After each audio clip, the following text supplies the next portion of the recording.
Hello everyone, welcome to Max Marks again. बच्चों, हम लोगों ने अभी तक 5 यूनिट जो भी थे हमारे टर्म 2 के लिए वो हमने सब वीडियो में बना दिए हैं। आप उन वीडियोस को देखकर उसकी बेसिकली समरी समझ सकते हैं। हमारी बुक्स में क्वेश्चंस दिए हुए हैं, आप उन वीडियोस के थ्रू वो क्वेश्चंस भी कर सकते हैं। आज हम लास्ट चैप्टर पे आ गए हैं अपने टर्म 2 के, that is cash flow statement. ठीक है बच्चों, ये कैश फ्लो का मतलब क्या होता है? कैश फ्लो अगर हम नाम से ही देखें तो हम दो चीजों की बात कर रहे हैं। हम बात कर रहे हैं पैसे के आने की और पैसे के जाने की। तो ये जो पैसे का आना और ये जो पैसे का जाना है, बेसिकली ये क्या है? Cash flow statement. ठीक है, अब आप पूछेंगे कि मैम ये कैश फ्लो का क्या करना है, इस कैश फ्लो से हमारा क्या मतलब है, ये कैश फ्लो हमें कैसे इफेक्ट करता है? ये कैश फ्लो अगर नहीं होगा या अगर किसी बिजनेस में कैश नहीं होगा तो बिजनेस की कोई भी एक्टिविटी नहीं चल सकती। हर एक बिजनेस के लिए जो सबसे इंपॉर्टेंट चीज जरूरत है वो है कैश। यस, कैश हमारे कई जगहों पे यूज होता है। हमारे वर्किंग कैपिटल के रिक्वायरमेंट्स को पूरा करता है, हमारे क्रेडिटर्स को पे करने में हेल्प करता है, हमें गुड्स खरीदने में हेल्प करता है, हमें इन्वेस्टमेंट करने में हेल्प करता है। हम कैश कहाँ से इश्यू करते हैं, ये एक नेक्स्ट क्वेश्चन। कहाँ से हमें मिलता है कैश? हम डिवेंचर्स इशू करते हैं, हम शेयर्स इशू करते हैं। जब आपको याद होगा हम लोगों ने डिवेंचर चैप्टर पढ़ा था, उसमें हमने आपको बताया था, सिखाया था कि कैसे हम डिवेंचर्स इशू करते हैं। तो डिवेंचर इशू करने से हमारे पास क्या आता है? कैश आता है। ठीक है, कैश आने के बाद हम उसे कहां कहां यूज करते हैं, इसके लिए हमारे फाइनेंशियल एनालिसिस ने 3 तरह की एक्टिविटीज दे रखी है। ठीक है, हम चैप्टर के साथ आगे बढ़ते हैं। आप देख सकते हैं बोर्ड पे, ये एक बेसिकली रोड मैप होता है जो बेसिकली ये बताता है कि हमारा जो चैप्टर है वो हमें किस तरफ ले जाएगा। हमारा चैप्टर क्या हमें बताएगा, हमारे चैप्टर से हमारा क्या आउटकम होगा। तो ये सारी चीजें ये रोड मैप बताता है। ठीक है, जैसे मैं रोड मैप इसलिए बोलती हूँ क्योंकि ये माइंड मैप है बेसिकली, क्योंकि ये हमें सारी चीजें बता रहा है, रोड बता रहा है कहाँ डायरेक्शन में जा रहे हैं। तो ऑब्वियस सी बात है, जब हमें कोई चीज बता रही है तो वो हमारा क्या हो गया? रोड मैप या माइंड मैप हम इसे बोलते हैं। कुछ बुक्स में से माइंड मैप भी बोलते हैं। चलिए, without wasting time let us proceed. What is cash flow statement? ठीक है, आप कैश फ्लो स्टेटमेंट की बात करें तो कैश फ्लो में हमारे 3 तरह की एक्टिविटीज होती हैं। एक होती है ऑपरेटिंग एक्टिविटी, एक होती है इन्वेस्टिंग एक्टिविटी और एक होती है फाइनेंसिंग एक्टिविटी। बात आई ऑपरेटिंग एक्टिविटी क्या है? ऑपरेशन का मतलब काम करना। यस, ऑपरेशन की एक्टिविटी से भी तो हम फंड्स जनरेट करते हैं। कैसे हुए ये फंड जनरेट? कहां से आए ये फंड्स? कितना हमारा स्टॉक बिका, कितने हमारे डेटर्स ने हमें पेमेंट दिया, कितना हमारा बिल रिसीवेबल है, कितने हमारे इन्वेस्ट और कौन कौन सी छोटी छोटी चीजें हैं, करंट एसेट्स हैं जहां से हमें इनकम होती है। फिर हमें उनको पे भी करना होता है, लायबिलिटीज को भी पे करना होता है। तो यहां पर जब हम ऑपरेटिंग की बात करते हैं तो हम बात करते हैं ऑपरेशन की। ठीक, बोर्ड पे देखिए, ऑपरेशन से हमारा इनफ्लो भी होता है और ऑपरेशन से हमारा आउटफ्लो भी होता है। ये है इनफ्लो और ये है आउटफ्लो। ठीक है, अब देखिए, जब हम कैश का ट्रांजैक्शन करते हैं, सेल्स करते हैं, तो सेल्स कर रहे हैं, कैश सेल्स कर रहे हैं, तो डेफिनेटली हमारे पास पैसा आएगा। This is the very first thing, cash cell, first point. Debtors हमें पेमेंट देते हैं तो पैसा आता है। कैश रिसीव फ्रॉम डेटर, हमें कमीशन मिलती है तो पैसा आता है, हमें कोई फीस मिलती है तो पैसा आता है, हमें कोई रॉयल्टी मिलती है तो पैसा आता है। तो these are some of the things when we are operating a business, it comes, पैसा आ रहा है। ठीक है, तो जब पैसा आ रहा है that is called as cash inflow. ठीक, आता है तो अच्छा ही लगता है। ठीक, नेक्स्ट आता है आउटफ्लो। अब हम कहां कहां पैसा देते हैं? देखिए, जब हम स्टॉक खरीदते हैं तब भी हम पैसा देते हैं, जब हम रॉ मटेरियल खरीदते हैं तब भी हम पैसा देते हैं या नहीं देते? तो ऐसी जगहों से हमारा पैसा जाता है। आप बोर्ड पे देख सकते हैं। सबसे पहला है कैश परचेज। भाई कैश को हम परचेज कर रहे हैं, कैश परचेज करें, चाहे रॉ मटेरियल का करें चाहे स्टॉक का करें, तो पैसा गया। ठीक। सेकेंड है पेमेंट ऑफ टू क्रेडिटर्स। हम पेमेंट कर रहे हैं किसको? क्रेडिटर्स को, जिनसे हमने पहले ही सामान ले रखा है और अब हम उनकी उधारी चुकता रहे हैं। ठीक है। थर्ड है कैश ऑपरेटिंग एक्सपेंसेस। हमारे कुछ ऑपरेटिंग एक्सपेंसेस होते हैं। ऑपरेटिंग एक्सपेंसेस क्या होते हैं? जो बेसिकली ऑपरेशन के टाइम पर हमारे जो एक्सपेंस चल रहे हैं उनको हम ऑपरेटिंग एक्सपेंसेस कहते हैं। फिर हमारा पेमेंट टू वेजेस। भाई हम वेजेस जो दे रहे हैं उनके बारे में बात करते हैं, हम वर्कर्स को दे रहे हैं उनके बारे में बात करें तो पेमेंट टू वेजेस हो गया। ठीक है। फिर लास्ट है हमारा इनकम टैक्स। हम टैक्स भी तो दे रहे हैं, ये सुनो, जब हम टैक्स दे रहे हैं तब भी हमारे पास से पैसा गया। तो ये हमारी सारी जो चीजें हैं ये आउटफ्लो के बारे में बात कर रही है। ठीक है बच्चों, आई होप आप प्लीज अपनी कॉपी पेंसिल लेके रेडी रहिए, क्योंकि ये चीज आपको लिख लेनी चाहिए कि कहां से पैसा आता है और कहां पे पैसा जाता है। बच्चों कैश फ्लो से पक्की बात है बड़ा क्वेश्चन आएगा, बड़ा क्वेश्चन मिलेगा और आपको उस बड़े क्वेश्चन को करना भी पड़ेगा। ठीक है। ओके, अब हमने ये बात की थी ऑपरेटिंग एक्टिविटी की। ठीक है। ऑपरेटिंग एक्टिविटी बेसिकली हमारे करंट एसेट्स और करंट लायबिलिटी से डील करती है और कुछ नॉन कैश ट्रांजैक्शन से भी डील करती है। ये मैं आपको तब बताऊंगी जब मैं आपको पूरा फॉर्मेट समझाऊंगी। ठीक। ओके।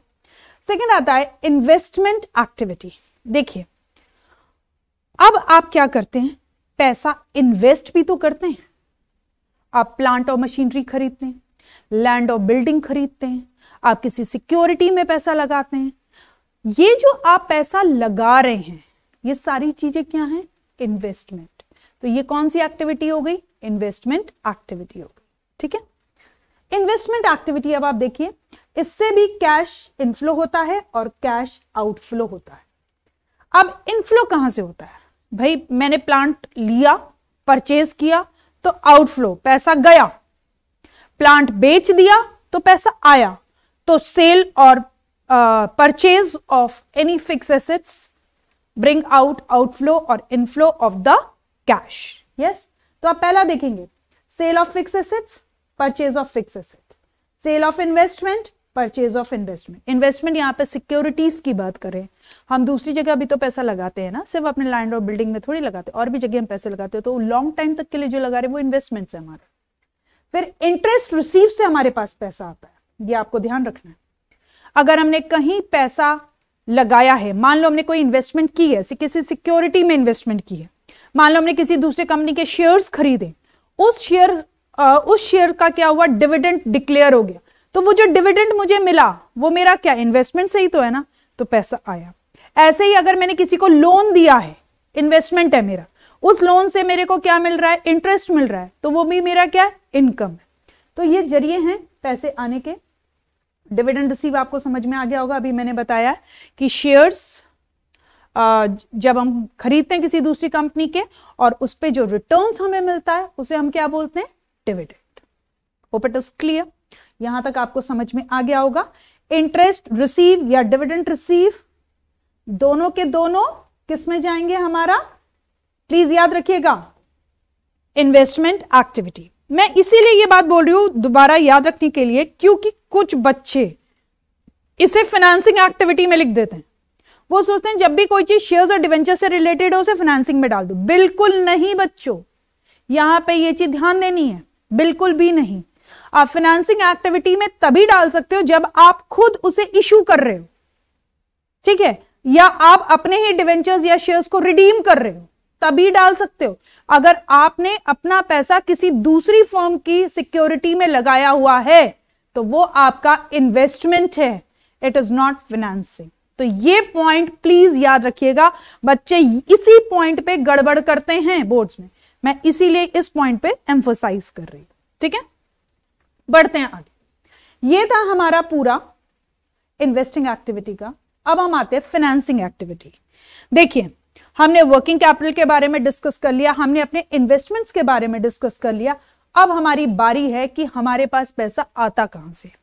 अगर आपको याद हो तो बिजनेस स्टडीज में भी हमने फाइनेंशियल एक्टिविटीज पढ़ी हुई है, फाइनेंसिंग डिसीजंस याद हैं आपको जो हमने बिजनेस स्टडीज में, वही चीज है यहां पे भी। फाइनेंसिंग एक्टिविटी का मतलब है हम दो चीजों के साथ डील कर रहे हैं, हम शेयर्स डिवेंचर्स के साथ डील कर रहे हैं, हम या तो उसे इश्यू करते हैं या हम उसे रिडीम करते हैं। ठीक है, इश्यू के लिए देखते हैं। इश्यू देखिए, कैश इनफ्लो है और कैश आउटफ्लो, हर जगह इनफ्लो और आउटफ्लो दोनों है, प्लीज ध्यान दीजिए। इनफ्लो कहां है, जब आप कैश इश्यू करते हो, सॉरी जब आप सिक्योरिटी इश्यू करते हो तो आपके पास कैश आता है। तो issue of any type of security brings out the cash for you. You का मतलब है फर्म के लिए। सेकेंड है issue of debentures in cash. Cash भाई अगर आपको याद हो डिवेंचर चैप्टर में हमने पढ़ा था कि कैश में, नॉन कैश में भी हम डिवेंचर्स को इश्यू करते हैं। तो यहां पे नॉन कैश वालों को नहीं डिस्कस कर रहे, हम किसकी बात करें, सिर्फ और सिर्फ कैश वालों की। जब हम डिवेंचर्स सिर्फ कैश में इश्यू करते हैं तो इनफ्लो हमारे पास कैश का आता है। Procedure for the long term loans, proceeds, हम लॉन्ग टर्म लोन्स की बात कर रहे हैं, हम कभी लॉन्ग टर्म लोन ले रहे हैं किसी से। और एक पॉइंट आपको याद रखना है, बैंक ओवरड्राफ्ट। यहां पे बच्चे गड़बड़ कर देते हैं। बच्चे क्या करते हैं, ये बैंक ओवरड्राफ्ट क्योंकि कैश का ट्रांजैक्शन है तो बच्चे सोचते हैं कि बैंक तो ऑपरेटिंग एक्टिविटी में आता है, बैंक जो है वो कैश और कैश इक्विवेलेंट में आता है बच्चों। ठीक है, तो आपको अगर कभी भी बैंक ओवरड्राफ्ट दिख रहा है तो प्लीज याद रखिएगा, it is financing activity, it is financing activity. Overdraft देखते ही, ये जो ओवरड्राफ्ट का टर्म है ये देखते ही समझ जाइएगा कि ये एक फाइनेंसिंग एक्टिविटी है। ठीक, आगे बढ़ो। अब आउटफ्लो कहां कहां होता है, payment of loan, payment of interest, payment of dividend. Loan आप दे रहे हो तब भी आपका आउटफ्लो हो रहा है, आप पेमेंट कर रहे हो ना, आप इंटरेस्ट दे रहे हो लोन पे, आप दे रहे हो तो भी आपका फाइनेंसिंग है। डिविडेंड, आपने अपनी शेयर्स में डिविडेंड डिक्लेयर किया, डिविडेंड पे कर रहे हो तो वो भी आपका आउटफ्लो है। Buyback of equity shares, buyback का मतलब होता है आप अपनी इक्विटी शेयर्स खुद मार्केट से खुद खरीद लेती है कंपनी। जब कंपनी अपने आप खरीद लेती है तो पैसा गया, अपने इक्विटी शेयर्स आए तो वो होता है बायबैक, जब पैसा गया तो आउटफ्लो है। Redemption of preference shares, preference shares को हम रिडीम कर रहे हैं तब भी। Repayment of the long term loans, आप लॉन्ग टर्म लोन्स को पे करते हो तब भी। और repayment of the bank overdraft, proceed for bank overdraft आपका आता है इनकमिंग में, और जब आप उसको पे करते हो, प्लीज याद रखिएगा, प्रोसीड आता है, चल रहा है, चलता रहा है तो आपका किस में आएगा, इनफ्लो में। लेकिन जब आप उसी ओवरड्राफ्ट को पेमेंट करते हो तो वो किस में आ जाता है, आउटफ्लो ऑफ कैश में। क्लियर? तो यहां तक आपको ये कॉन्सेप्ट समझ में आ गया होगा कि हम किन तीन एक्टिविटीज के बारे में बात कर रहे हैं और कैश फ्लो में हम किन तीन एक्टिविटीज के साथ बेसिकली काम करेंगे। ठीक, अब आगे बढ़ते हैं। एक फॉर्मेट बना हुआ है जो आप देख सकते हैं, इस फॉर्मेट को मैंने आगे इलैबोरेट फॉर्म में समझाया हुआ है तो मैं वहां पर आपको समझाती हूं। ठीक है, उससे पहले थोड़ा सा थ्योरेटिकल पार्ट और चलते हैं और हम बात करते हैं, हम कैश फ्लो की तो बात तो कर रहे हैं लेकिन कैश फ्लो का ऑब्जेक्टिव क्या है, कैश फ्लो हम क्यों बना रहे हैं, कैश फ्लो से हमें क्या मिलेगा, कैश फ्लो हमें किस बात की हेल्प करेगा। आपको पता है हर एक बिजनेस को कैश फ्लो की जरूरत होती है, क्योंकि अगर लिक्विडिटी आपकी स्टेबल नहीं है तो आपके डेब्ट्स भी पूरी तरीके से पे नहीं किए जाएंगे। ठीक है, okay. Objective to ascertain the sources of the cash and cash equivalent। यहां पर हम उन सोर्सेस के बारे में निकालते हैं जो कैश और कैश इक्विवेलेंट होते हैं। कैश और कैश इक्विवेलेंट क्या हो गया, खुद कैश, खुद कैश कैश इक्विवेलेंट है। फिर आपका शॉर्ट टर्म इन्वेस्टमेंट्स, ठीक है, जो शॉर्ट टर्म आप इन्वेस्टमेंट, शॉर्ट टर्म मैंने इसीलिए लिखा है, बैंक, अगर ओवरड्राफ्ट है तो फाइनेंसिंग, और अगर कुछ नहीं है सिर्फ बैंक दिया है तो वो कैश और कैश इक्विवेलेंट के बराबर होते हैं। Clear? Next, to ascertain application of the cash and cash equivalent, ascertain करते हैं कि हाँ हमारे पास कितना कैश है एग्जैक्टली। फिर नेक्स्ट है to ascertain the net charge net change in the cash and cash equivalent. देखिए बच्चों, हम यहां पर यह पता करने की कोशिश करते हैं कि लास्ट ईयर से या कुछ सालों से हमारे पास हमें कितना कैश रखना है या हमें कितना कैश डिस्ट्रीब्यूट करना है। तो इन चीजों के बारे में जब हम देखने की कोशिश करते हैं तो हम कंपैरिजन करते हैं, तो ये कैश फ्लो हमें उस कंपैरिजन में भी हेल्प करता है। क्लियर? ठीक, अब हम इसी के साथ बढ़ते हैं आगे और हम एक क्विक रिव्यू लेंगे जो अभी तक मैंने आपको समझाया। Cash flow statement shows inflow and outflow of the cash and cash equivalent during a specified period. ये टर्म याद रखना है, हमेशा के लिए नहीं, एक पर्टिकुलर पीरियड। वो पर्टिकुलर पीरियड क्या होता है आपका? Accounting period. Yes, accounting period के लिए आप कैश इनफ्लो और आउटफ्लो देखते। ऑब्जेक्टिव जो अभी आपने पढ़ा, useful information, provide useful information about the cash flow of an enterprise, ठीक है। Second, providing information to the users to assess the availability of the enterprise generating cash and cash equivalent। भाई users के लिए क्या जरूरत है वो देखते हैं, भाई कितना कैश मिल रहा है। भाई अगर मुझे कोई प्लांट और मशीनरी खरीदनी है और फाइनेंस डिपार्टमेंट अगर मुझे कैश नहीं दे तो मैं काम कैसे कर सकती हूँ? मैं प्रोडक्शन डिपार्टमेंट काम ही नहीं कर पाएगा। तो यहां पे उन सारे यूजर्स के लिए हेल्प करता है कैश फ्लो, ताकि हम ये पता लगा सके कि हमें कैसे पैसे और कहां से पैसे मिल सकते हैं और कितने पैसे मिल सकते हैं। ये सारी चीजें हमें कैश फ्लो से पता चलती हैं। ठीक है, अब हम बात करते हैं कैश फ्लो की इंपॉर्टेंस की, जो आप बोर्ड पे देख रहे हैं। सबसे पहला है to ascertain the net change in the cash and cash equivalent. पिछले साल से इस साल में कितने चेंजेस हुए, कितना कैश में चेंज हुआ, इंक्रीज हुआ, डिक्रीज हुआ, आगे गया, पीछे गया, क्या हुआ, कहां पैसा लग गया, कहां से पैसा आ गया, ये सारी चीजें कहां पता चलती हैं? कैश फ्लो में। ठीक, next, to ascertain the liquidity of the enterprise. एक ये टर्म याद रखना प्लीज, लिक्विडिटी एक इंपॉर्टेंट टर्म है, कमर्शियल टर्म है, याद रखना चाहिए। लिक्विडिटी पोजीशन, भाई हमारी लिक्विडिटी पोजीशन क्या है, इसके बारे में भी कौन असर्टेन करता है? That is cash flow. Third, to study the trend of the receipt, cash receipt and cash payment।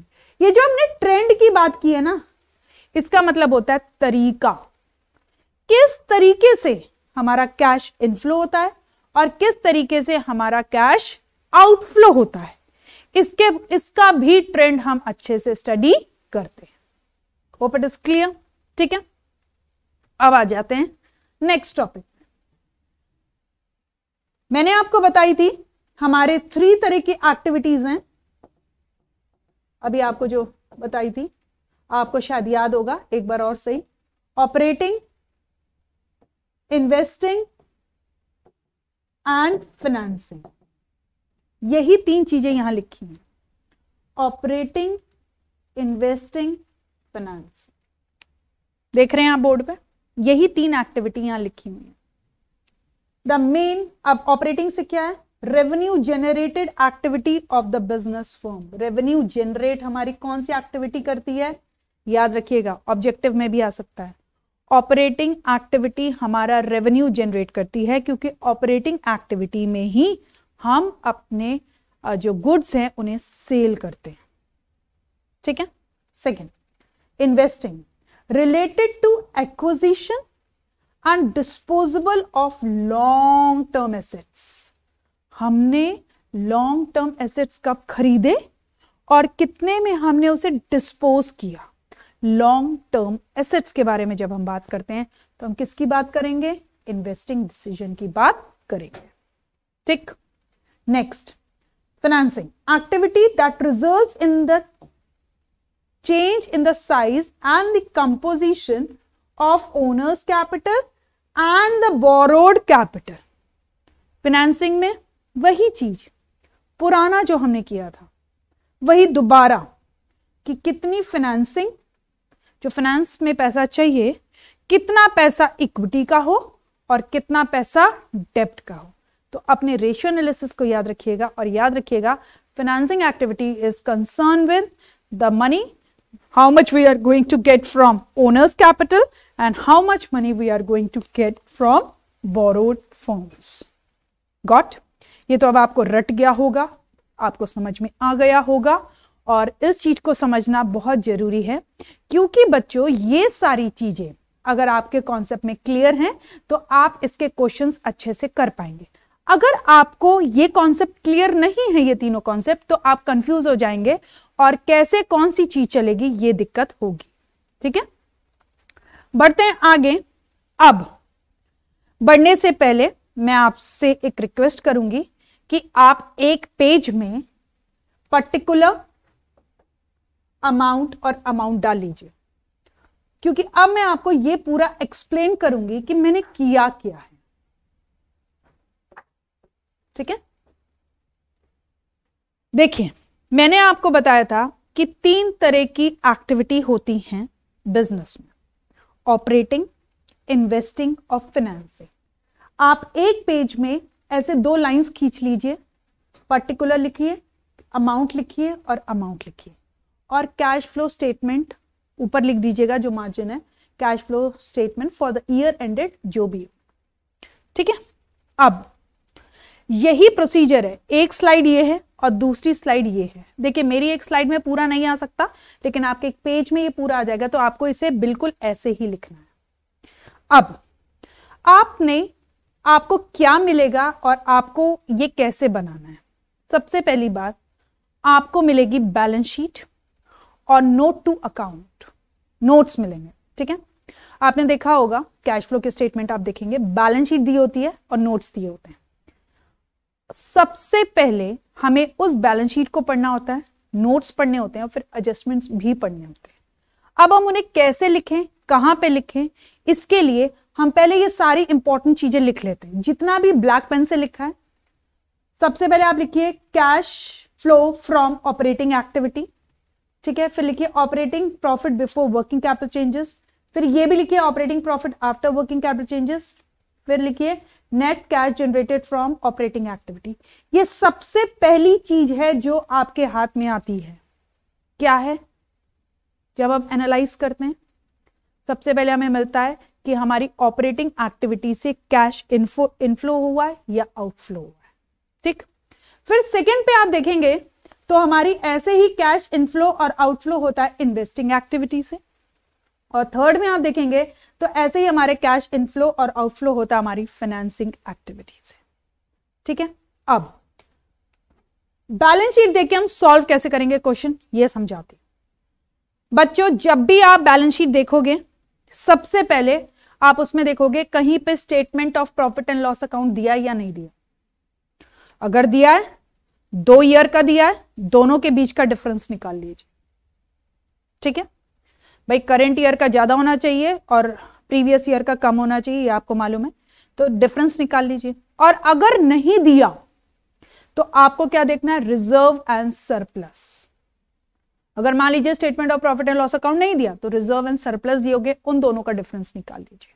ठीक है, देखिए मैंने बोर्ड पे ये थोड़ा सा लिख के रखा है ताकि मैं आपको आराम से एक्सप्लेन कर सकूं। सबसे पहले मैंने क्या किया, statement as per net profit, देखिए नेट प्रॉफिट निकाला है मैंने as per profit and loss account, statement of profit and loss account, या मैंने आपको क्या बोला इसके लिए क्या मिला होगा, जनरल रिजर्व दिया होगा, या रिजर्व्स एंड सरप्लस भी दे सकते हैं। Hope I am clear. ठीक है, ये आपका दिया होगा। इसके बाद आपको ये अलग से करना है, ये वर्किंग नोट पे बनेगा, प्लीज ध्यान दीजिएगा, ये वर्किंग नोट 1 पे बनेगा, और फिर उसको कहां इंपोज करेंगे ये भी मैं आपको बताऊंगी। इसके बाद ये मिल गया आपको। इसमें अगर आपके क्वेश्चन में कहीं पे भी डिविडेंड पेड दिया है तो डिविडेंड पेड को आप ऐड कर दीजिए, इसमें ऐड करिए। ठीक है, और दूसरा, अगर प्रोविजन फॉर टैक्सेशन दिया है, प्रोविजन फॉर टैक्सेशन आपका करंट ईयर का भी दे सकते हैं और पास्ट ईयर का भी दे सकते हैं। ठीक है, आपको करंट ईयर का इस पे ऐड करना है। प्लीज याद रखिएगा, बच्चे यहां कंफ्यूज हो जाते हैं, करंट का करना है या प्रीवियस का करना है, तो आपको यहां पे करंट ईयर का प्रोविजन फॉर टैक्सेशन ऐड करना है। फिर यहां पर जो आपकी वैल्यू आएगी, ठीक है, ये मैं लिख रही हूं वर्किंग नोट वैल्यू 1, ये वर्किंग नोट वैल्यू 1 आप यहां लिख दोगे, वर्किंग नोट वैल्यू 1। देखिए किसके अंदर आ गया आपका, मैंने क्या लिखा है, जितना भी आपने टैक्स है वो ऐड कर दिया, एक्स्ट्राऑर्डिनरी आइटम्स का मतलब है प्रोविजंस हो गए, ये डिविडेंड्स हो गए, ठीक है, आपने इसको यहां पर ऐड कर दिया। अब इस ऑपरेटिंग एक्टिविटी में हमें क्या करने वाले हैं, जितने भी हमारे नॉन कैश ट्रांजैक्शन हैं, क्या बोला मैंने, याद रखिएगा, मैं छोटी छोटी चीजें बताती हूं, नॉन कैश ट्रांजैक्शंस, ये सारे के सारे नॉन कैश ट्रांजैक्शंस यहां पे ऐड हो जाएंगे। देखिए, डेप्रिसिएशन ऑन फिक्स एसेट, हम दिखाते हैं कि हमारी फिक्स एसेट्स की वैल्यू कम हो गई है और हम उसे नेट प्रॉफिट में माइनस भी करते, पर हमारे पास से कोई पैसा थोड़ी जा रहा है, नहीं जा रहा ना, तो ये पैसा हमारे पास है, अभी हमारे बिजनेस में पैसा है, तो हमें ये ध्यान में रखना है, इसलिए नॉन कैश ट्रांजैक्शन हमने इसे ऐड कर दिया। एज ए प्रीलिमिनरी एक्सपेंसेस होंगे, प्रीलिमिनरी एक्सपेंसेस भी नॉन कैश ट्रांजैक्शन है, दो हम दिखा रहे हैं कि हमारा एक्सपेंडिचर हुआ लेकिन वो हो चुका है, लेकिन अभी कैश नहीं गया, इसलिए वो भी ऐड हो जाएंगे, ठीक है। इंटरेस्ट ऑन लोन और डेब्ट, ये देखिएगा, ये हमें ऐड करना होता है, ये भी एक इंपॉर्टेंट चीज है, नॉन कैश ट्रांजैक्शंस ऐड कर दिए, उसके साथ हमें क्या ऐड करना है, जो भी हमारे ऑपरेटिंग में जा रहे हैं, ठीक है, इंटरेस्ट ऑन लोन्स और डेब्ट यहां पे ऐड करिएगा, और फाइनेंसिंग एक्टिविटी में माइनस भी होगा, वो हम क्वेश्चन के साथ करेंगे, लेकिन अभी ये समझिए कि ये ऑपरेटिंग में आपको इसे ऐड करना, ठीक है। Loss on sale of machinery add करेंगे, गुडविल रिटर्न ऑफ भी ऐड करेंगे, गुडविल रिटर्न ऑफ ऐड हो जाएगा। अच्छा, यहां तो loss on sale of machinery है तो ऐड हो रहा है, ये सारे के सारे आइटम्स जो है ऐड हो रहे हैं। माइनस क्या होगा, मैं आपको ये भी बता दूं, माइनस होगा profit on sale of fix assets. अगर कोई ऐसा प्रॉफिट जो हमारे बिजनेस का पार्ट नहीं है, ठीक है, पर हमें मिला है, तो वो माइनस होगा। एम आई क्लियर, ठीक है, तो ये सारी चीजें आप माइनस कर दो। इसके बाद आपके पास जो वैल्यू निकल के आएगी वो आएगी operating profit before working capital changes. यहां पे जो बैलेंस आएगा वो आप प्लस माइनस करके यहां पे बैलेंस लिख दोगे, और इसके बाद आपका क्या निकल के आएगा, आपका निकल के आएगा operating profit before working capital changes. अब यहां पर हमने उन सारी चीजों को एक्युमुलेट कर दिया जो हमारे नॉन कैश ट्रांजैक्शंस थे या जो हमारे ऑपरेटिंग का पार्ट नहीं थे, पर हमने उसे लिखा हुआ था, ठीक है। उन सारी चीजों को हमने प्लस माइनस करके हमने बेसिकली ऑपरेटिंग प्रॉफिट निकाल लिया, लेकिन अभी हमने वर्किंग कैपिटल को नहीं छुआ।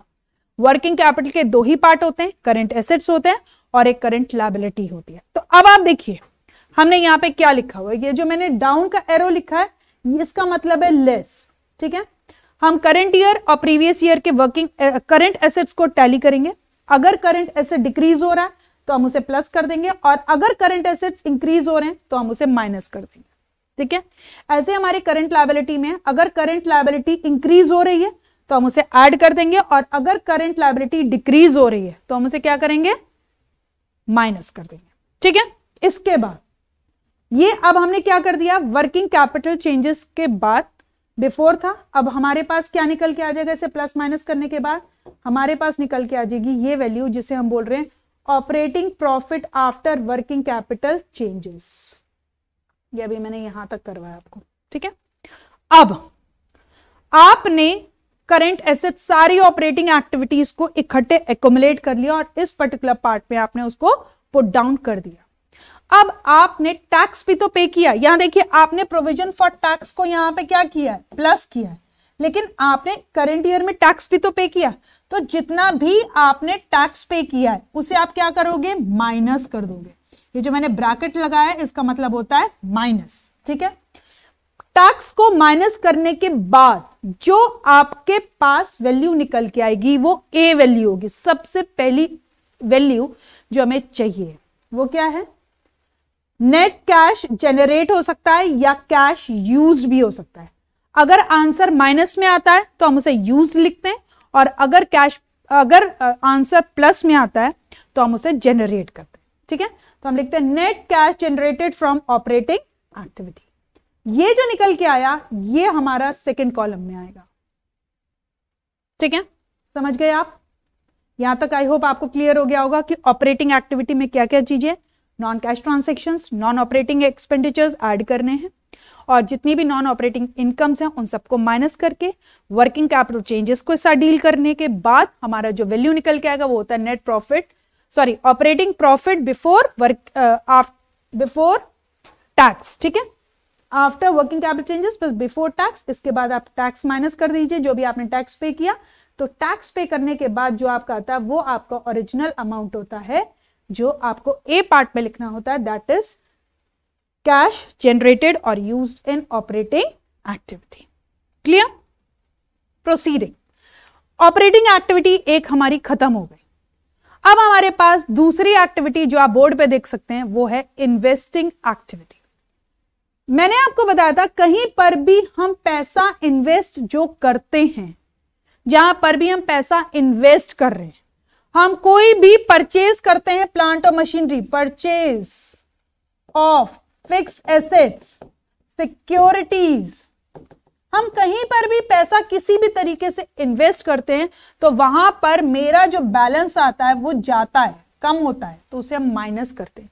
लेकिन जैसे ही हमारा सेल हो जाती है, सेल ऑफ इन्वेस्टमेंट या फिक्स्ड एसेट्स, तो हमारे पास जो पैसा आता है वो पॉजिटिव में होता है। तो जो इनफ्लो है उसे ऐड कर दोगे और जो आउटफ्लो है उसे माइनस कर दोगे। तो ऐसे ही जैसे हमारी ऑपरेटिंग एक्टिविटी में निकला था, ऐसे ही अब हमारे पास बी पार्ट आ जाएगा, वो क्या होगा, net cash flow. It can be generated और it can be used under investing activity. ठीक है, तो आपको याद रखना है परचेज जो है वो माइनस है, सेल जो है वो प्लस है। यहां पे जो वैल्यू निकल के आएगी इसको प्लस माइनस करने के बाद आप वो वैल्यू यहां पर लिख देंगे। क्लियर? ठीक है, अब नेक्स्ट पे आ जाते हैं। अब हमारी बची फाइनेंसिंग एक्टिविटी। हमारे पास फाइनेंसिंग एक्टिविटी में दो ही चीज थी, आपको बताया था मैंने, एक था इश्यू, एक था रिडम्पशन। ठीक है, जब हम कोई चीज इश्यू करते हैं, भाई हमने शेयर्स इश्यू किए, सिक्योरिटी इश्यू की, तो डेफिनेटली हमारे पास पैसा आ रहा है। लेकिन जब भी हम कोई चीज रिडीम करते हैं तो हमारे पास से पैसा जाता है। ठीक है, बाय बैक करते हैं तब भी पैसा जाता है, अभी बताया था ना मैंने आपको। तो इसके बाद हमारे पास फिर से यहां पे जो नेक्स्ट पार्ट निकलेगा वो यही निकलेगा, net cash flow from financing activity, और ये पार्ट भी आप यहां पर लिख देंगे। क्लियर हुआ? इतनी बार बताने के बाद मेरे ख्याल से अब तो आपको पूरी तरीके से पता चल गया होगा कि हमने क्या क्या चीजें की हैं। अब देखिए, ए पार्ट मेरा ये वाला बैलेंस निकला, ठीक है, बी पार्ट में मेरा ये वाला बैलेंस निकला और सी पार्ट में मेरा ये वाला बैलेंस निकला। अब क्या करना है, अब net change in the cash और कैश इक्विवेलेंट, ये जो ए बी सी मैंने देखिए ए बी मार्क कर रखा है, ये ए मार्क कर रखा है, ये देखिए ए मार्क कर रखा है, फिर यहां पे मैंने बी मार्क कर रखा है, यहां पे मैंने सी मार्क कर रखा है। इन ए बी सी को आप ऐड करेंगे, ठीक है, इनको ऐड करेंगे। इसके बाद आपका कैश और कैश इक्विवेलेंट का ओपनिंग बैलेंस, किसका ओपनिंग बैलेंस, आप उसे मर्ज करें, इकट्ठा करेंगे। जैसे मैंने आपको बताया था कैश और कैश इक्विवेलेंट में तीन चीजें आती हैं, कैश खुद, बैंक और शॉर्ट टर्म इन्वेस्टमेंट्स। ठीक है, ये तीनों चीजें हमारी आती हैं कैश और कैश इक्विवेलेंट में। अब आप इसे ऐड करेंगे और आपका जो आंसर होना चाहिए वो बैलेंस, किसके बैलेंस पे, क्लोजिंग बैलेंस ऑफ कैश और कैश इक्विवेलेंट के अंदर होना चाहिए। ठीक है, आपको समझ में आया? सारी चीजें एबीसी तीनों को ऐड कर दिया। एबीसी तीनों को ऐड करने के बाद आपके पास जो यहां पे बैलेंस निकलेगा वो आपका क्लोजिंग बैलेंस, याद रखिएगा, ओपनिंग बैलेंस को ऐड करके क्लोजिंग बैलेंस जो निकलेगा वो आपको एबीसी तीनों को ऐड करने के बाद क्लोजिंग बैलेंस से इक्वेट हो जाएगा। तो आपका क्वेश्चन करेक्ट है। ठीक है, आई होप आपको समझ में आ गया होगा कि कैसे हमें कैश फ्लो स्टेटमेंट को चलाना है और कैसे हम कैश फ्लो स्टेटमेंट को आगे चलाएंगे। क्लियर? ठीक है बच्चों, इसी के साथ मैं इस वीडियो को यहीं पे खत्म करती हूं, समाप्त करती हूं, और नेक्स्ट वीडियो में मैं आपके साथ कुछ ऑब्जेक्टिव, कुछ ऐसे क्वेश्चंस जो बोर्ड में आएंगे ही आएंगे, उन क्वेश्चंस के साथ आती हूं। तब तक के लिए आप इनको रिवाइज करिए और ध्यान से पढ़ते रहिए। Thank you.